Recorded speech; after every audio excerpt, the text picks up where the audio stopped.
Martin Short and Stephen Martin in the opening monologue of SNL. People read each other's eulogies. Selena Gomez, who co-starred with them in Only Murders in the Building, also made an unexpected appearance.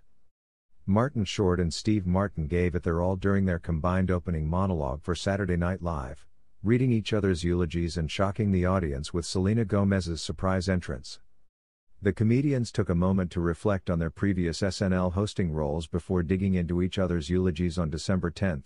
This was Martin's 16th episode and Short's third.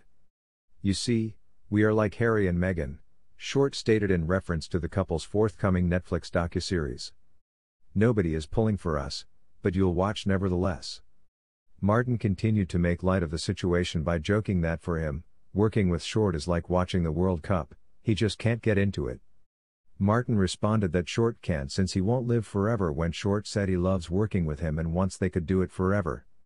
Martin told Short, "It's unfortunate because you won't be able to hear the great things I'm going to say at your memorial." So I reasoned, why wait? So I drew up your eulogy so you could hear it right now. Short responded with a joke about doing the same. In his eulogy for Short, Martin said, "I will always be tormented by Marty's dying words, Tesla autopilot engage. Steve taught me so much," Short remarked. "He told me, for instance, that you don't have to use the urinal only for the number one." The co-stars and traveling companions poked fun at one another throughout the opening monologue. Martin remarked, "Even in the end, Marty had a fantastic girlfriend who was educated, gorgeous, and so realistic. For as long as there were batteries in the house, he was constantly engaged in sexual activity. He regrettably passed away before he had a chance to play Jack Frost in Santa Claus 3, but he was taken from us far too soon." After being embarrassed at Kate and William's wedding, the Queen carried a spare pair of gloves.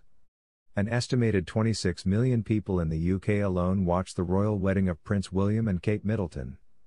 A hole in the Queen's white glove caused by a wardrobe malfunction at the 2011 wedding of the future Prince and Princess of Wales reportedly made her furious.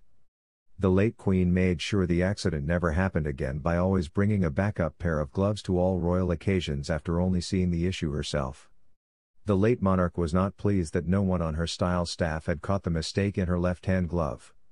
It was only while she was waving at the cheering throng at the ceremony that Queen Elizabeth II, the longest reigning queen in British history, spotted a slice in her left glove. On April 29, 2011, the Queen's grandson was married in a royal ceremony at Westminster Abbey. According to reports, the wedding received 162 million views globally. The late Queen took the initiative to bring a backup pair of gloves with her in case there was another mistake after realizing the error. Internally within the palace, the blunder was referred to as Holygate, and the Queen and the royal servants were both anxious to ensure that it never occurred again. Bernard Connolly, the Queen's stylist at the time, claimed that the Majesty was humiliated by what transpired. According to Mr. Connolly, it wasn't written about at the time, according to the Mail on Sunday. "Can you image the Queen waving to the world with a hole in her glove?" he said.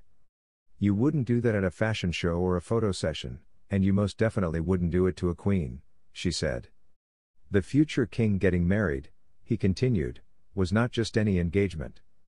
Former royal butler Paul Burrell stated in 2019 to Yahoo's The Royal Box, "The Queen has to have her garments carried down to her. The upper floor is where she keeps all of her clothing. The monarch, who passed away on September 8, 2022, doesn't actually see her wardrobe with clothes in it," he continued.